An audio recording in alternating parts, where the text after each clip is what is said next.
sharing a reflection with me. And she said that she grew up in a household that cared about Islam but didn't really have the best of character. Okay? And she was recently married, and whenever she was asking people for advice on marriage, they would tell her, marriage is really just you have to have good character. The most important thing in marriage is to have good character. And every time everyone would tell her this, she kept thinking to herself, I don't know what that is. I don't know what that looks like. I understand it in concept, but I don't know what it actually looks like, you know. And part of the wisdom of the Prophet ﷺ is that he was sent to show people what it looks like, right? And then she said, and I went to such and such place, and I started to attend this community space, and I started to meet the people who were there and talk to them and stuff like that. And she said, and very quickly I understood what good character is. I thought to myself, subhanAllah, that's like a very interesting thing about the Prophet ﷺ, is that he didn't just explain to us these ideas and these concepts and so on, but he showed us what they look like. And so, and in many ways, for the Sahaba, seeing what the Prophet ﷺ did was enough of an explanation.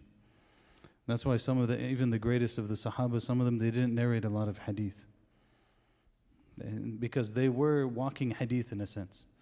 For example, Sayyidina Abu Bakr radiallahu ta'ala anhu, when you read the books of hadith, he didn't narrate a lot of hadith. Even Sayyidina Umar, in comparison, maybe more than Abu Bakr, but in comparison, not that many hadith. Sayyidina Uthman, very few hadith.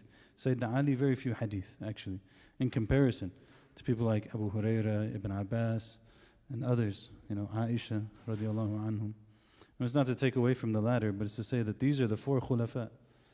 But the four khulafa, in a sense, their example, we have narrations of their example, and their example is extension of the sunnah. Now the Prophet ﷺ told us to hold on to sunnati wa sunnatin khulafa al-rashidin al-mahdiyyin min ba'di. Hold on to my sunnah and the sunnah of the rightly guided caliphs after me. So their example became indicative in that way. And so the main hadith that, a lot of people, they get into arguments about the night of mid-Sha'ban and stuff like that. There's not really a whole lot of need to argue. Actually, there's not really a whole lot of need to argue about most things in Islamic studies, because the opinions are well known. Whatever we're finding amongst the opinions today, they're not like a new thing in these issues. Their issues have been talked about for hundreds of years, centuries. Scholars took this side, scholars took that side. But there's one hadith about the midnight of Sha'ban, which is Monday night, that's pretty widely agreed upon, that the Prophet ﷺ said that on that middle night of Sha'ban, Allah subhanahu wa ta'ala looks upon the creation and He forgives everyone except for two. He forgives everyone except for two. The first of the two is the mushrik, the one who's associating partners with Allah, that's clear. And the second one is the mushahin.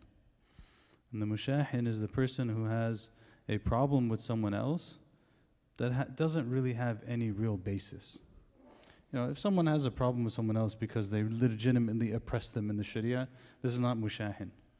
But someone who has an issue like, I don't know, you didn't like the way that they looked at you one time and then you held it in your heart, or they said this one thing and they asked your forgiveness but you won't forgive them, and so on. Like these kind of things, this is like this mushahin. So there's a person who has they have a problem with someone else for no real reason. If you really got down to it, it's not a real solid reason. And this is also from the group of people that's not forgiven on that night. So on Monday night, it's very important. Inshallah, may Allah help us to be from those who turn to Allah and ask His forgiveness and clear our hearts from any sort of grudges and things that we have unnecessarily with other people. Allahumma ameen wa sallallahu wa sallam ala Sayyidina Muhammad wa ala alihi wa sallam. Barakallahu feekum.